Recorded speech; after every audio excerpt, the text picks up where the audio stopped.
Il y a quelques semaines, dans Réforme, il y avait un article sur le juge Jephthé. Donc c'est un personnage de l'Ancien Testament qui doit partir en guerre contre les Philistins, et avant de partir au combat, il fait un vœu imprudent. Il dit que, si Dieu lui accorde la victoire, il offrira en sacrifice la première personne qu'il rencontrerait de retour du combat. Il remporte la victoire, et la première personne qu'il rencontre en rentrant dans son camp est sa fille bien-aimée, liée par son vœu, il est obligé de l'offrir en holocauste.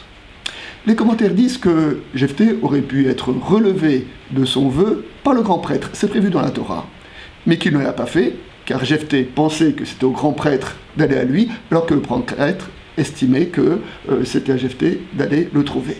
Donc à cause de l'orgueil de ces deux hommes, la fille a été sacrifiée. Cette histoire, c'est le ravage de l'orgueil, éclaire, je pense, une partie de la situation politique actuelle.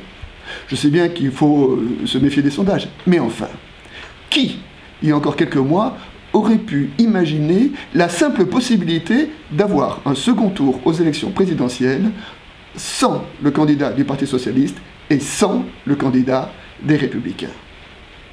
Si j'étais résolument libéral, je serais furieux contre François Fillon. Certes, il s'appuie sur la légitimité du primaire, mais nous savons bien que si les électeurs avaient su alors ce qu'ils savent aujourd'hui de lui, très probablement ne l'auraient-ils pas élu. François Fillon dit s'appuyer sur le socle de ses fidèles, mais pour gagner l'élection, il ne suffit pas d'avoir des fidèles solides. Il faut être capable d'aller au-delà de ses fidèles. Et aujourd'hui, ce qui est remis en question, c'est la capacité de François Fillon à élargir son audience au-delà du petit socle des fidèles.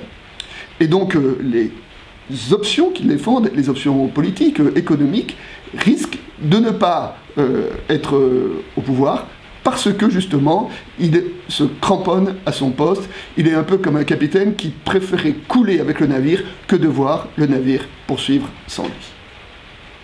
Si j'étais farouchement socialiste, je serais tout à fait en colère contre Jean-Luc Mélenchon et Benoît Hamon. Nous savons qu'ils ont un programme qui est à 80% identique, et que s'ils s'unissaient, ils seraient susceptibles d'être en tout cas dans la course pour le second tour, voire de gagner les élections, c'est-à-dire de mettre en application leur programme, mais ils ne s'unissent pas, parce que chacun estime que c'est à l'autre de se désister en sa faveur.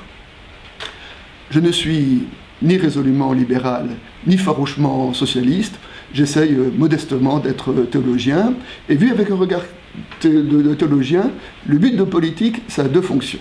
Premièrement, arrêter le mal, deuxièmement, apporter un peu plus de justice dans notre société.